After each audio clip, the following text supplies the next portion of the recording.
오늘 말씀의 제목은 증인 본색입니다. 아마 이 제목을 보시고 가장 먼저 떠올리시는 단어가 영혼 본색 것이다 라고 저는 생각을 했는데, 여러분 어떻게 생각하실지 모르겠어요. 홍콩 느와르 장르의 시발점이 되었다. 발음이 되게 중요하거든요.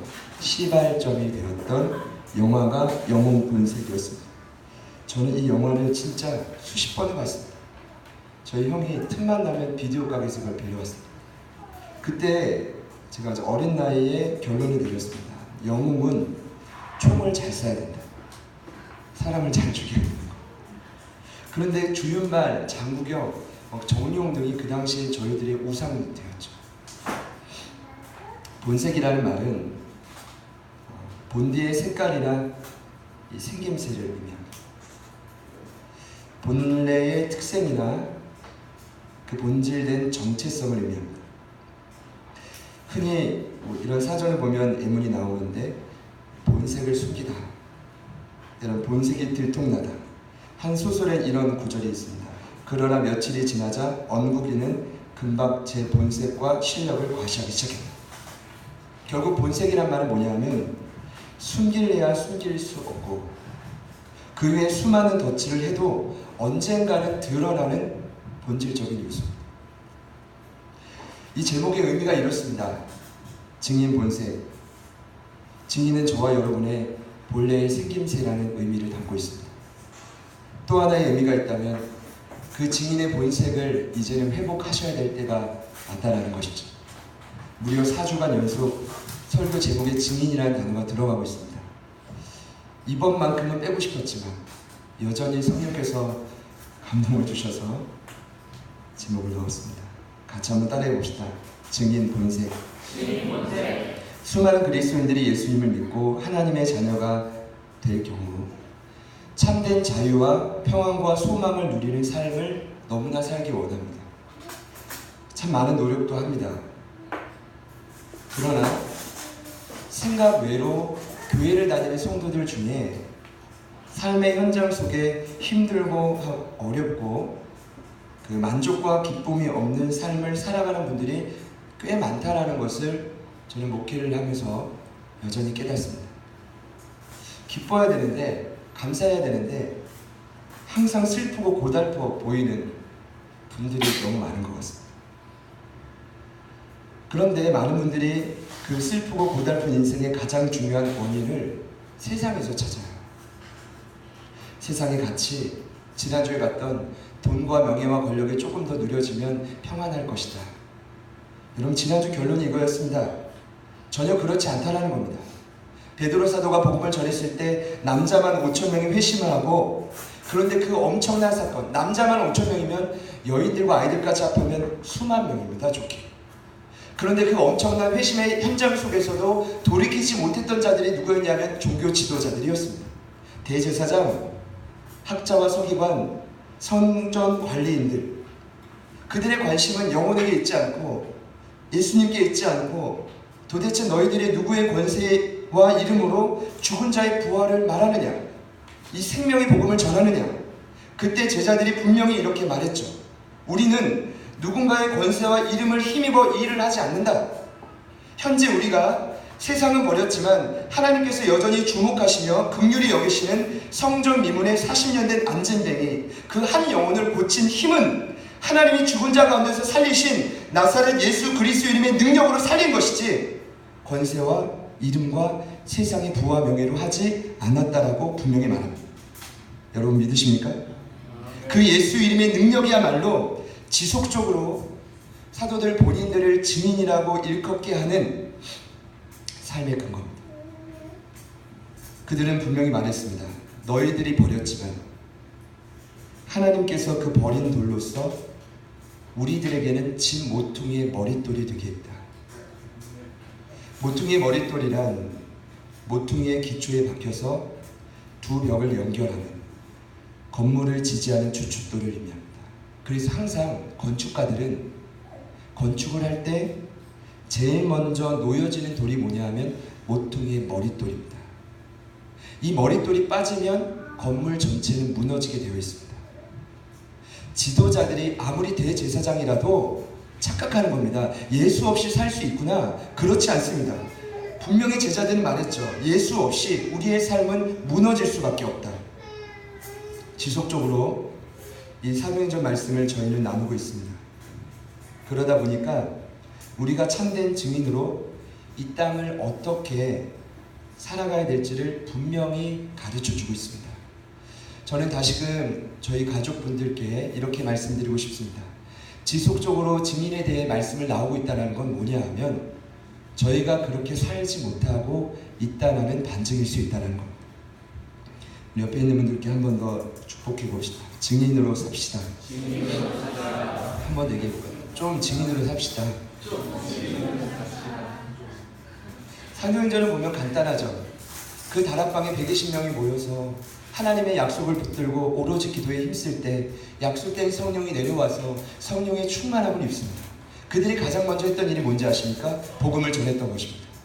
그런데 하나님을 신앙하는 자들이, 때로는 이방인들이 그 복음에 반응하면서 초대 교회가 생겨난 겁니다. 그 교회 안에 어떤 핵심적인 사역이 있었는지 아십니까? 사도들의 가르침이 있었습니다. 그 가르침을 받아 교제하고 떡을 뗐습니다.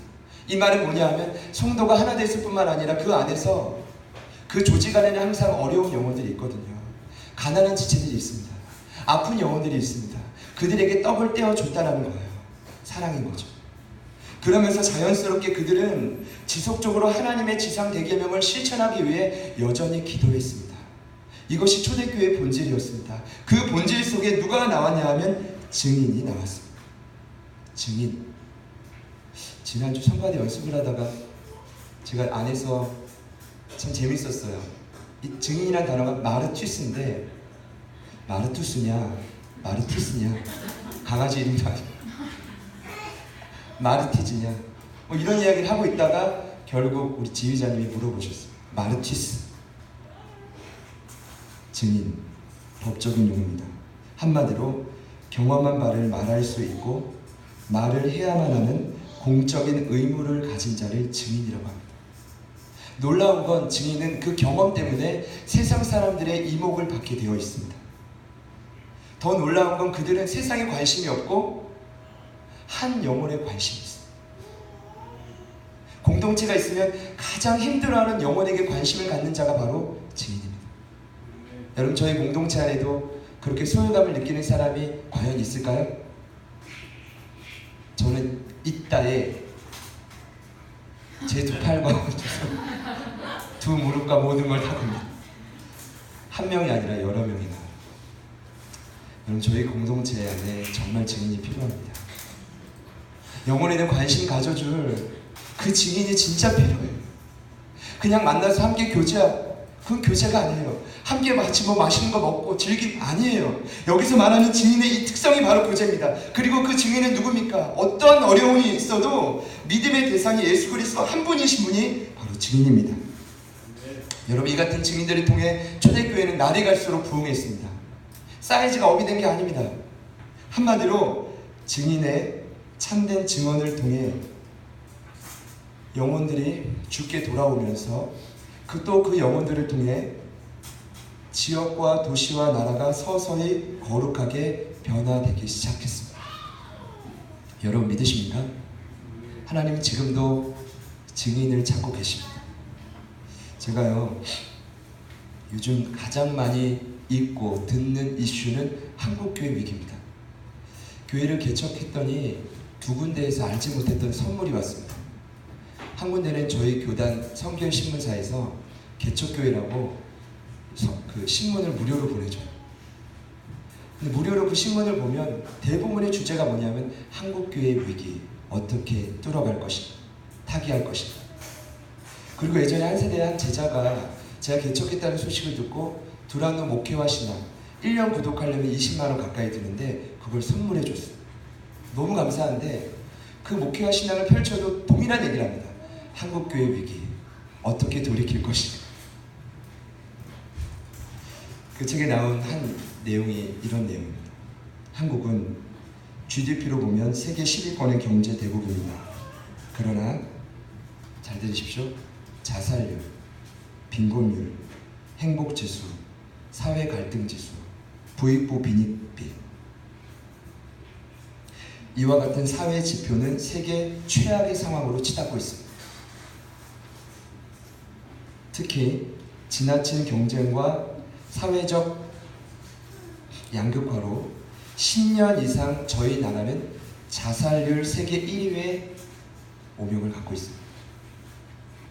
이는 한마디로 뭘 뜻하냐면, 제가 봤을 때 저와 여러분이 생각하는 경제 성장이 사회 구성원들의 삶의 질을 직접적으로 향상시키지 못했기 때문이라는 것입니다. 여러분, 아직도 이 자리에 조금 더 내가 돈을 더 벌고 조금 더 안락한 삶을 살면 행복할 것이라고 생각한다면 정말 오산입니다. 신앙의 모습도 동일하다고 봅니다. 아직까지 우리의 사회적 지위가 향상되고, 다시 한번 말씀드리지만 삶의 형편이 나아지면 우리의 신앙이 한 걸음 진보될 것이다. 절대로 그렇지 않습니다. 그것은 우리 안에 참된 기쁨과 소망을 가져다 주는 통로가 아닙니다. 우리가 철저히 돌이켜야 될 자만이고 착각입니다. 이것을 주장한 자들이 바로 누구냐 하면 지난주에 그렇게 말씀드렸던 종교 지도자들입니다. 그들은 사회 권력과 돈과 명예를 가지면 행복할 줄 알았지만 그들 안에 생명이 없었습니다. 너무나 큰 착각과 교만입니다. 제가 봤을 때는 여러분, 저와 여러분의 삶이 지금 너무나 어려워도요, 이 어려운 시절 지금 할 수 없으면 잘 들으셔야 됩니다. 나중에는 더 어렵습니다. 사람은 아주 끝까지 죄의 본성을 갖고 있습니다. 지금 되지 않는다면 나중에 우리의 형편이 더 나아졌을 때 하나님을 더 신앙한다? 이거는 말이 안 되는 말이에요. 제 말이 아니라 성경의 원리입니다. 예전에 어린 시절에 참 많이 불렀던 찬양이 있어요. 금요 심야 기도회를 그 아버지 목회하게 따라가면 이 찬양 참 많이 불렀어요. 사람을 보며 세상을 볼 때 만족함이 없었네. 나의 하나님 그분을 뵐 때 나는 만족하였네. 저기 빛나는 세상을 보라. 또 저기 서 있는 산을 보아라. 천지 지으신 우리 여호와 나를 사랑하시니 나의 하나님 한 분만으로 나는 만족하였네. 이 찬양의 2절에 이런 가사가 있어요. 죄송합니다. 한 번 더 제가. 사람을 보며 세상을 볼 때 만족함이 없었네. 나의 하나님 그분을 뵐 때 나는 만족하였네. 동남풍아 불어라. 서북풍아 불어라. 가시만 데베카파 예수 향기나 할렐루야 아멘. 가시만 데베카파 예수 향기나 할렐루야. 거기 분명히 나와 있어요. 제가 옛날에 이 가사의 의미를 몰랐어요. 왜 동남풍이 불어야 되는지, 그리고 왜 그게 가시밭의 백합화의 향기와 연관이 있는지. 저희 성결교단에 심벌이 있습니다. 저희 주보의 뒷면에도 나와 있지만 가시밭의 백합화가 저희 교단의 심벌. 백합화는 가시밭 속에서 그 향기가 더 진해집니다. 왜냐하면 바람이 불 때 그 가시가 백합화를 찔러요. 고통스럽지만 그 찌르는 고통을 통해 백합화의 향기는 더 환기합니다. 저는 여러분, 기조에 이런 생각이 있습니다. 우리의 삶에 어려움이 찾아올 때가 부흥을 경험할 때입니다. 그래서 지금 주님을 신뢰하지 못하면 나중에 더 어렵다는 거. 항상 기독교 역사를 보면 부흥은 언제나 가장 밑바닥에서 이루어졌습니다. 그 밑바닥에서 영적인 부흥의 역사가 일어났습니다. 오늘 찬양의 고백처럼 가시밭에 백합화가 피어오르며 향기가 만개하기 시작했습니다. 사랑하는 여러분, 기독교 역사가 다시금 우리 안에도 재현되기를 소망합니다. 이런 현상 속에 하나님은 언제나 준비된 하나님의 증인들을 통해 일하시기를 시작했습니다. 절대적으로 예수님을 신뢰하고 절대적으로 그의 주의 복음을 타협하지 않고 복음을 전하는 증인들을 통해 주님의 나라는 확장되었습니다. 제가 오늘 말씀을 통해 참 재미난 건 이거예요. 증인들의 본색인데 그 증인들의 특징을 증인들 스스로가 말하는 것이 아니라 누가 가르쳐주고 있냐 하면 공회에서 신문을 하고 있는 유대 종교 지도자들이 스스로 가르쳐주고 있다는 것. 참 재미나죠? 그들의 신문이 굉장히 예리합니다. 몇 가지를 말하는데 그 몇 가지를 말하는 것이 그들의 삶에 없는 전혀 다른 제자들의 삶이었기 때문에 분명히 가르쳐주고 있습니다. 첫 번째, 증인들의 본색은 이것입니다. 우리 13절 말씀을 같이 한 번 더 읽어보겠습니다. 시작.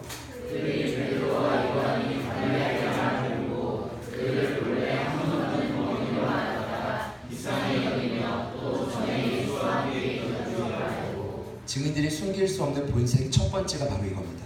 그건 뭐냐 하면 증인들은 학문이 없는 범인이라도 담대하다라는 것입니다. 왜 그렇게 담대하냐 하면 성령의 능력이 그들과 함께하기 때문이죠. 믿으십니까? 학문 없는 범인이라는 말은 배우지 못한 평범한 자들이라는 표현입니다. 이것을 베드로와 요한에게 적용해 보면 그 두 사람은 소위 성경 훈련이나 정식 교육을 받지 못한 평신도들을 무시하는 게 아니라 그와 같은 학문의 경험이 전혀 없는 자들이 그들이었습니다. 지도자들이 봤을 때 자신들과 너무나 다른 거예요. 배우지 못한 저들이 어떻게 저렇게 당당하냐 말이죠. 그리고 심지어 그들은 나사렛 출신입니다. 제가 일전에 말씀드렸지만 저희도 모이면 어디 출신 말하죠, 여러분. 근데 그 당시에 출신을 말할 때 가장 부끄럽게 자신의 출신을 가렸던 자들이 어디 출신이었냐면 갈릴리의 나사렛이었습니다. 그 나사렛이 촌동네이기도 했지만 중요한 건 나사렛과 접경지대에 어떤 땅이 있었냐면 이방 땅이 있었어요. 그 이방 땅은, 북쪽의 이방 땅은 당시에 유대인들이 개, 돼지 취급도 안 했던 사람들이 살던 땅, 상종도 하고 싶지 않았던 사람들이 살던 땅. 그래서 그 이방 땅과 접경이었던 그 나사렛에 살던 사람들은 언제든지 유대인에게 반역을 일으킬 수 있는 위험천만한 인물이라고 무시했던 거죠. 그런데 그 출신, 어려서부터 끊임없이 그 한계를 갖고 살았던 저 제자들이, 학문 없는 저 사람들이 어찌 저렇게 담대히 꼿꼿이 서 있느냐라는 것이죠. 이유가 뭐라고 생각하십니까? 성령의 능력 때문입니다. 이 근거 구절로 제가 바울의 고백을 잠시 말씀드리겠습니다. 기독교 역사상 가장 위대한 증인이었던 바울은 이렇게 말합니다. 내가 너희 중에서 예수 그리스도와 그가 십자가에 못 박히신 것 외에는 아무것도 알지 아니하기로 작정하였습니다. 내가 너희 가운데 거할 때에 약하고 두려워하고 심히 떨었노라. 내 말과 내 전도함이 설득력 있는 지혜의 말로 하지 아니하고 다만 성령의 나타나심과 능력으로 하여. 아멘. 너희 믿음이 사람의 지혜에 있지 아니하고 다만 하나님의 능력에 있게 하려 하였느라. 역설적으로 지도자들이 말한 거죠. 너희들은 세상에 권세와 능력도 없는데 어찌 그렇게 담대하냐. 그들은 알고 있는 겁니다. 성령의 능력 때문입니다. 제가 왜 이것을 첫 번째 요소로 꼽았냐 하면 여러분, 원래 베드로와 요한이 그런 인물이 아니었습니다. 요한복음 20장을 보면 유대인들과 로마 궁정이 두려워서 숨어있던 자들이었습니다. 예수님이 만나줬어요. 십자가 흔적도 만지게 해줬고 명령까지 줘서 담대했는데 놀라운 건 바로 그 다음 장에 그들은 다시금 물고기 잡으러 가요. 베드로 사도와 요한과 7명의 제자들이 그 자리를 떠나요. 왜 떠났을까요? 성교비를 걸기 위함이 아니었습니다. 예수님이 살아있는 건 맞지만 베드로 안에는 상처가 남아있어요. 그게 뭡니까? 예수님의 십자가를 지실 때 11명? 그 모든 제자들이 그 부르심의 자리를 다 배반하고 떠난 거예요. 그것이 그에게 상처가 됐던 거죠. 또한 상처가 뭐였습니까? 나사렛 출신. 그때 예수님이 찾아가요. 세 번째로 만나주고 사랑으로 먹여주고 다시금 사명을 주고. 그런데 그들이 결국 3장과 4장의 이 사도행전 말씀처럼 담대한 증인이 될 수 있었던 터닝 포인트는 사도행전 2장에서 성령의 체험을 경험했을 때. 여러분, 저는요, 사람은 잘 안 바뀐다라는 그 누군가들의 말에 저의 발과 저의 손이 두 손, 죄송합니다. 저는 확실합니다.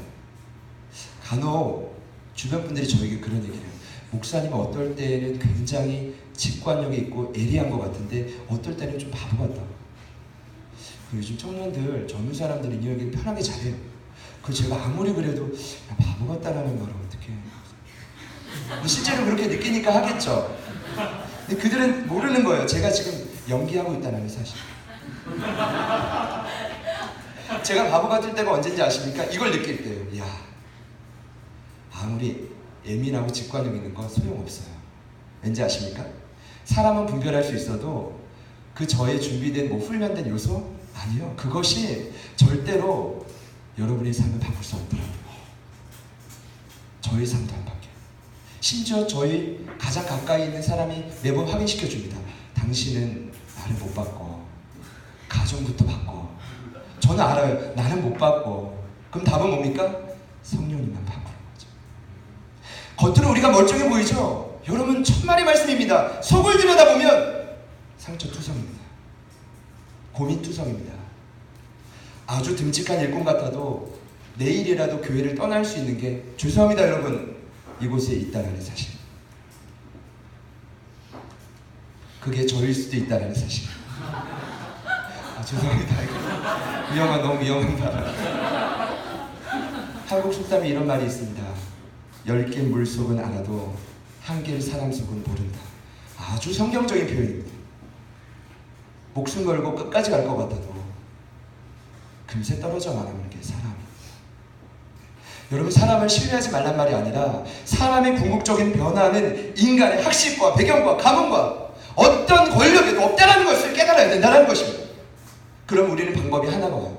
뭡니까? 성령이 도와주시지 않으면 저와 여러분들은 이 세상을 이길 힘이 없어요. 증인의 본색이 바로 그 첫 번째입니다. 뭡니까? 한계에 부딪혔을 때 그들은 기도했습니다. 기도하면 성령의 충만함을 받을 때 변화됐죠. 사랑하는 여러분, 주님의 전에 나와 무릎 꿇고 이제 기도하십시오. 더 이상 그 문제만 갖고 아파하지 마시고 목숨 다해 몸부림치십시오. 정직한 기도, 진실한 기도. 왜 기도입니까? 기도할 때 성령께서 우리에게 찾아오시고 우리의 심령과 마음에 충만함을 부어주실 것입니다. 여러분, 이것이 바로 사도들, 그 증인들의 첫 번째 본색이었습니다. 두 번째 특징은 그들은 표적이 있는 자들이라는 것입니다. 우리 16절과 18절, 16절부터 8절까지 말씀 한 번 더 같이 읽어보겠습니다. 시작.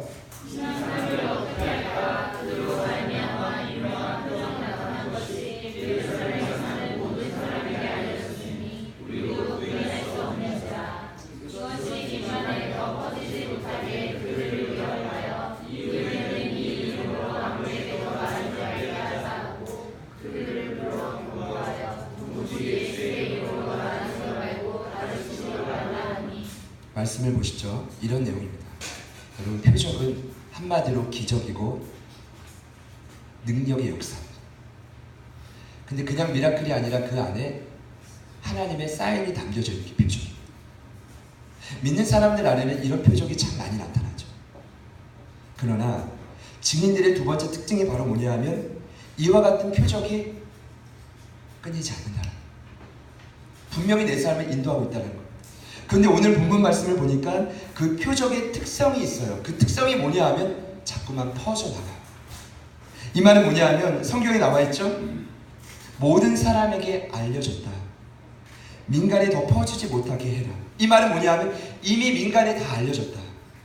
이미 다 퍼져가지고 이걸 막을 방도가 없다라는 거죠.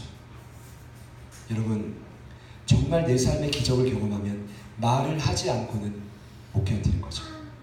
그것이 증인의 두 번째 본색입니다. 그런데 더 중요한 건 오늘 사도들이, 아니죠, 그 유대 종교 지도자들이 이 사도들을 신문하다가 그 표적의 근원까지 말해요.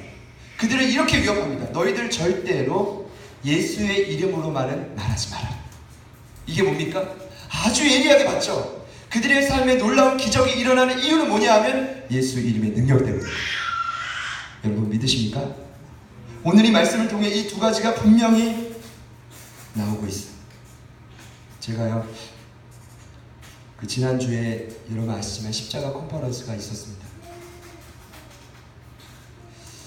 이제 스텝이 아니니까 마음 편히 이제 참석해서 은혜도 받고 쉽지가 않더라고요.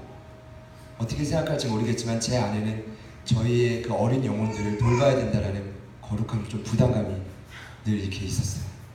그래서 좀 밖에 나와 있다가 한 분의 간증을 듣다가 제가 깜짝 놀랐어요. 그분은 누구시냐면 은혜로다 주와 함께 거함이 은혜로다.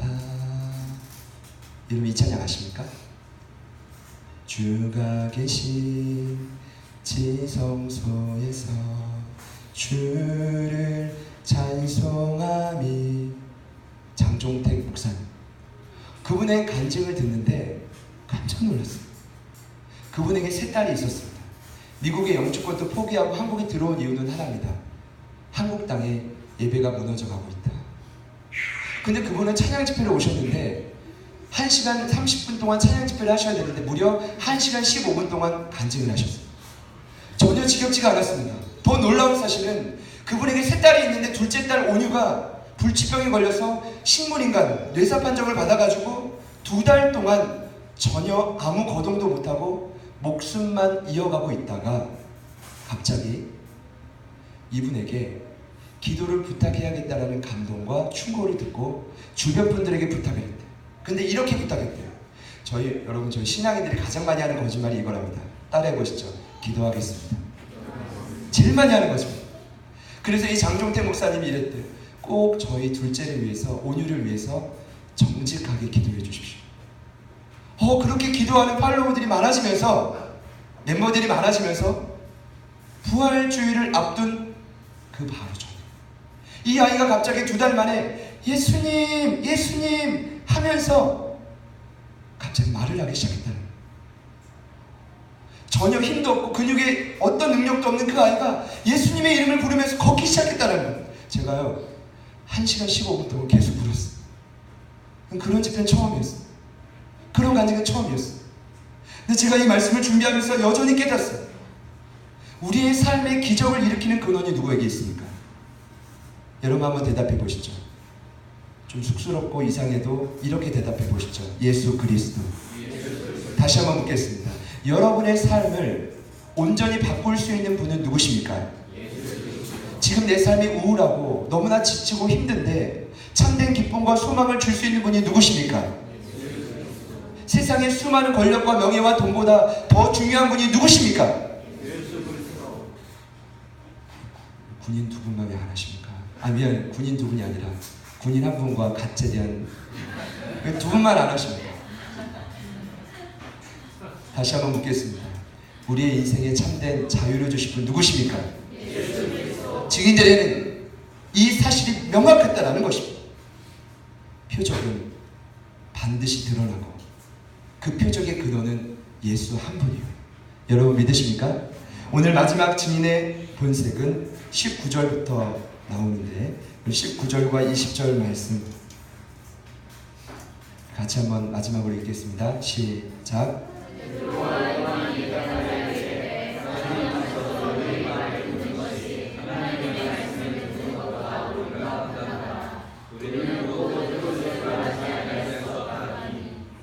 여러분 잘 들으셔야 됩니다.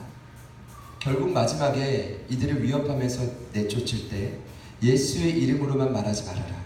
그때 사도들이 이렇게 대답합니다.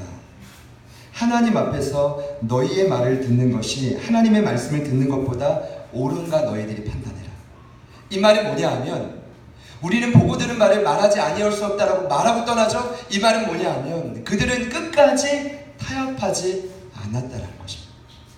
타협이라는 말은 원래 좋은 의미예요. 두 편이 서로 양보해서 협의점을 찾는 겁니다. 그러나 우리가 타협하지 말아야 될 요소가 있습니다. 그건 뭐냐 하면 우리의 신앙입니다. 절대로 세상과는 타협하면 안 됩니다. 성경을 보면 나오지만 이 지도자들이 끝까지 그들과 타협하려고 노력합니다. 바로가 모세가 출애굽을 할 때 끝까지 모세와 이스라엘 백성들을 타협하려고 합니다. 여러분 그거 아세요? 엘리야 선지자가 갈멜산에서 850명을 죽입니다. 위대한 승리죠. 그때 아합 왕과 정략 결혼했던 이세벨이라는 여왕이 죽음의 사신을 보내가지고 엘리야에게 이 말을 전합니다. 너 내일 아침 반드시 죽을 거다. 죽지 않으면 내가 내 신을 두고 맹세하건대 너는 반드시 목숨을 잃을 거다. 그런데 850명을 당장 죽였던 그 위대한 승리자인 엘리야가 그 말을 듣고 영적인 공격을 받고 두려워 숨어요. 이 말이 뭔지 아십니까? 아무리 위대한 승리를 했어도 우리는 저와 여러분의 세상에 나아가서 한 번에 넘어질 수 있다는 것입니다. 타협할 수 있다는 것입니다. 그러나 오늘 말씀에 나온 베드로와 요한은 3,000명이 회심했어도 5,000명이 회심했어도 40년 된 안진병을 일으켰어도 어떠한 순간에서도 하나님이 주신 그 말씀을 세상과 타협하지 않았습니다. 여러분 믿으십니까? 저를 한번 따라 합시다. 절대로 타협하지 않겠습니다. 그냥 되는 게 아니라 오늘 말씀에 그 원리가 나와 있습니다. 그들은 언제나 하나님 앞에서 자신들의 삶을 경건하게 훈련했던 자입니다. 여러분 갑자기 이런 표현이 나오지 않습니다. 웬만하면요 그냥 세상에 이런 유혹이 들어오면 타협할걸요. 정말입니다. 어느 날 갑자기 이 타협이 안 되는 게 아니라 날마다 하나님 앞에서 주님이 주시는 그 말씀이 세상보다 더 우선이 되는 확신이 내 삶의 경험이 되는 거죠. 또한 그것이 내 삶에 보고 들은 바로 경험이 되어지기 때문에 그들은 끝까지 하나님 앞에서 타협하지 않았던 것입니다. 사랑하는 여러분, 부르심의 자리를 지킨다는 건 결코 쉬운 말이 아닙니다. 증인으로 살아간다는 건 결론적으로 말씀드리지만 그 본색을 드러낸다는 건 죄된 본색만 드러나지만 않아도 다행입니다. 그러나 여러분, 저와 여러분이 경험한 바를 끝까지 세상과 타협하지 않는다면 그 본색을 잊지 않고 잘 유지할 수 있을 것입니다. 제가요 요즘에도 종종 그런 말을 듣습니다. 제가 이 사도행전 말씀을 보니까 새롭게 깨달은 게 이거예요. 뭐냐 하면 정말 사명자들이었어요. 진짜 타협하지 않아요. 어떤 법칙처럼 나오는 게 뭔지 아십니까? 표적이 있으면 그 다음에 베드로 사도가 항상 설교를 해요. 그 막 수천 명씩 회심해요. 표적이 있으면 또 솔로몬 행각에 사람들을 모으고 설교를 해요. 그럼 수천 명이 회심해요. 이 말은 뭐냐 하면 여러분 잘 기억해 주십시오. 우리의 삶에 일어나는 내 힘으로 할 수 없는 표적과 이적이 내 삶의 신앙의 중심이 아니다라는 거예요. 베드로 사도가 말하는 신앙의 중심은 뭐냐 하면 표적을 통해서 수많은 초대교회 성도들이 말씀 안에, 진리 안에 더 깊게 들어오기를 원해요. 여러분 믿으세요? 이것이 그들의 사명이었어요. 당장 눈앞에 보이는 기적이 중요한 게 아니라 그 기적 다음에 베드로 사도는 항상 목숨을 다해 생명의 복음을 전했다라는 거예요. 사도행전을 보십시오. 제가 이번에 새롭게 깨달은 거예요. 그럼 우리도 마찬가지예요. 그 베드로 사도처럼 요한 사도처럼 저희들도 하나님이 주신 그 사명을 끝까지 타협하지 않고 지켜야 되는데 좀처럼 쉽지 않더라.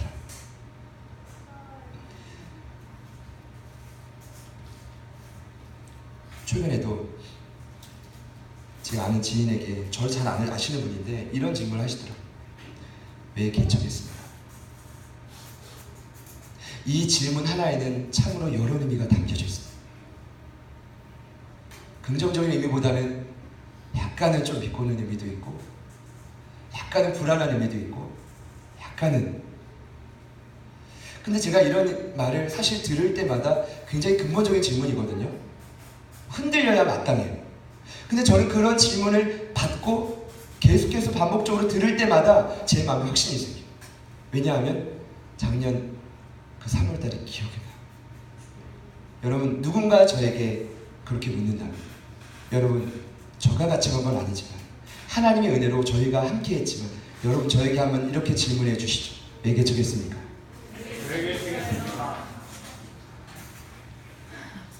한 영혼의 코가 깨었습니다. 결정적인 순간이 이미 결정을 했는데 그 영혼 때문이었어요. 그리고 마음을 고쳐먹었어요. 그리고 제가 오늘 이 말씀을 보는데 하나님 앞에 전혀 부끄럽지가 않았어요. 그러면서 더 확신이 들었어요. 교회를 시작한 건 내가 더 편하기 위함이 아니에요. 제가 저의 이름을 더 알리기 위함도 아니에요. 한 영혼 때문이었어요. 적은 무리였지만 그 영혼이 교회를 통해서 생명을 조금이라도 누릴 수 있다면 부족하지만 포기하겠다는 제 마음이었습니다. 저는 사도들의 마음이 왜 굳이 그런 시련과 역경을 겪으면서 가야 될까? 종종 가까이 있는 사람이 저에게 그런 말을 자주 합니다. 당신이 계속 잘못한 거야. 가까이 있는 사람이 누군지 생각하지 마십시오. 아직 시기상조였어. 아직 당신은 더 훈련이 필요해. 어쩔 수 없었어. 영혼을 위한 최선의 선택이었다고 생각해요. 왜 이런 말씀을 드립니까? 하나님 앞에서 지금 여러분이 있는 그 부르심의 자리에 대한 확신이 있습니까? 하나님과의 관계 안에서 하나님이 주시는 분명한 확신이 있으십니까?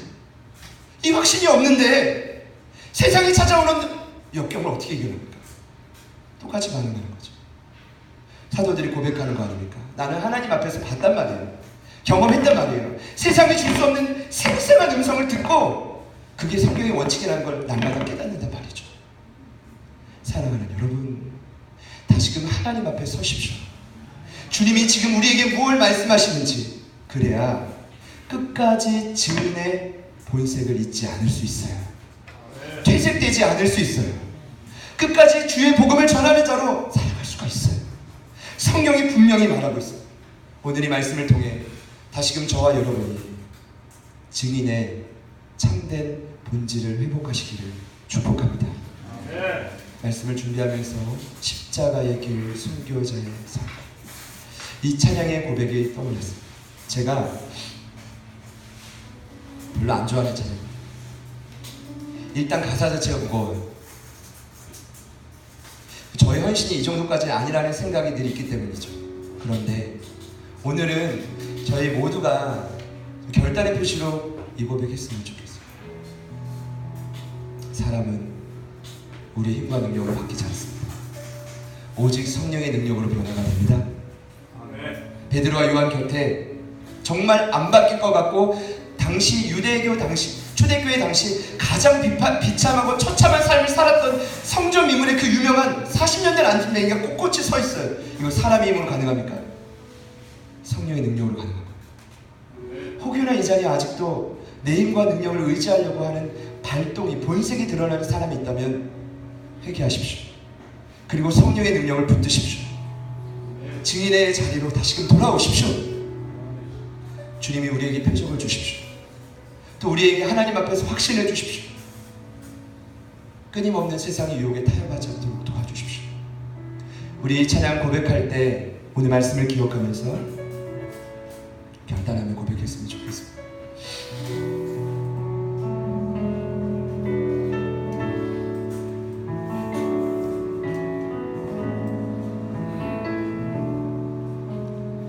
내 마음에 주를 향한 사랑이 나의 마음에 주가 주신 진리로 나의 눈에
한 번 더 고백합니다.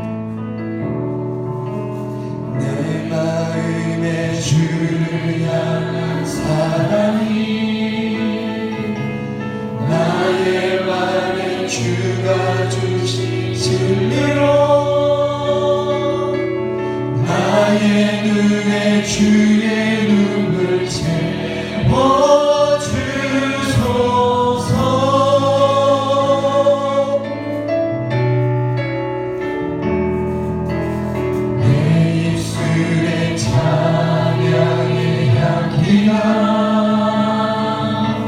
두 손에는 주를 닮은 섬김이 나의 삶에 주의 인정하게 하소서. 이 전심으로 고백합시다. 하나님의 사랑이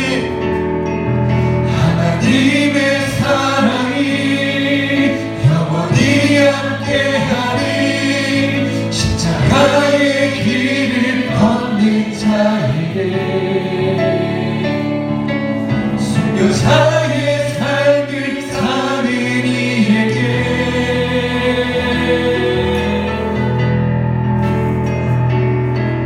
조롱하는 소리와 세상 유혹 속에도 주의 순결한 신부가 되리라. 내 생명 주님께 드리리. 마지막으로 고백합시다. 하나님의 사랑이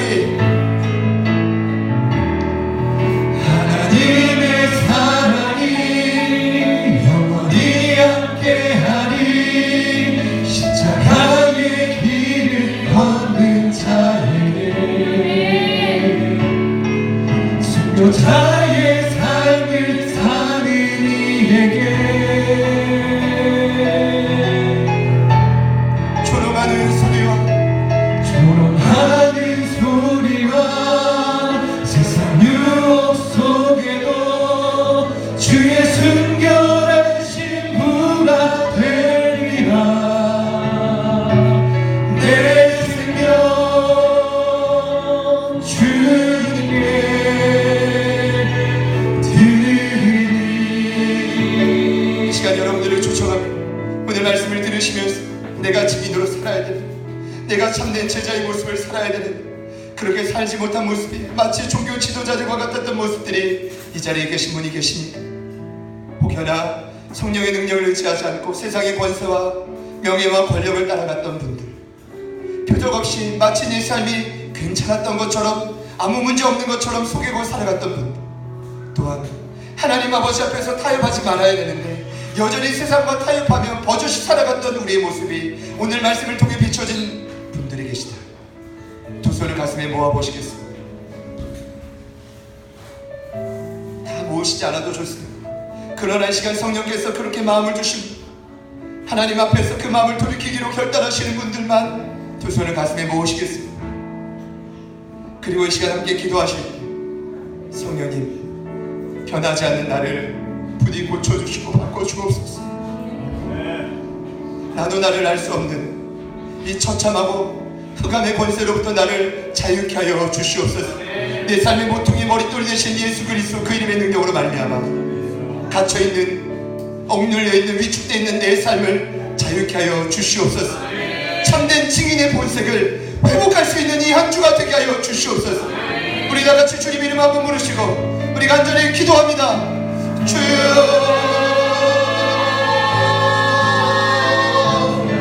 하늘에 계신 하나님 아버지 감사합니다. 하나님 오늘 이 시간 우리에게 주신 말씀을 붙들고 기도합니다.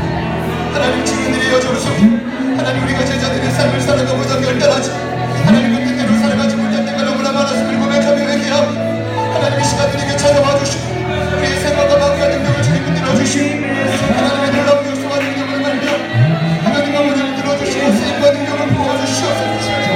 하나님 아버지 함께하여 주시고 하나님 주시니 그 일과 능력으로 말미암아 하나님의 땅을 복음의 능력으로 무장시키며 나아갈 수 있도록 도와주옵소서. 하나님 아버지 감사합니다. 하나님 아버지 도와주시옵소서. 하나님 아버지 하여 주시옵소서. 하나님 아버지 역사하여 주시옵소서.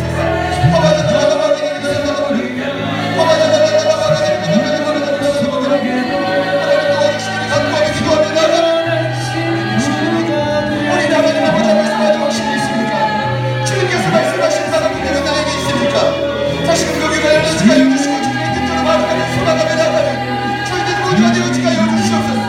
저희들의 본색을 하나님 사랑하는 가족들 위해 회복시켜 주옵소서. 사랑하는 가족들 위해 하나님 회복시켜 주옵소서. 하나님 모습과 능력으로 말미암아 날마다 주님을 따라가기도 하고 하나님 간구하며 기도하며 나아가기로 원하오니 주님을 들어주옵소서. 하나님 도우시며 간구하며 기도하며 나아갑니다. 하나님 아버지 나여 주시옵소서. 살아계신 하나님 역사하여 주옵소서.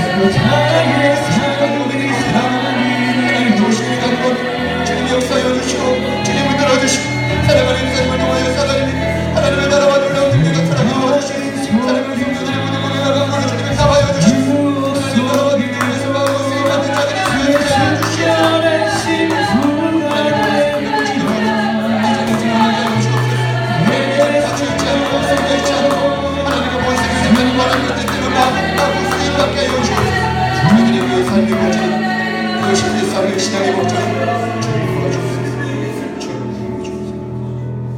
하나님 이곳에 두 손을 가슴에 모으고 주님 앞에 결단하는 수많은 영혼들, 하나님 앞에 천하보다 귀한 한 영혼 한 영혼, 그 고백을 주님 들어주셔서 부디 이 한 주간은 주님 앞에 증인의 본색을 다시금 회복하는 귀한 시간이 되게 하여 주옵소서.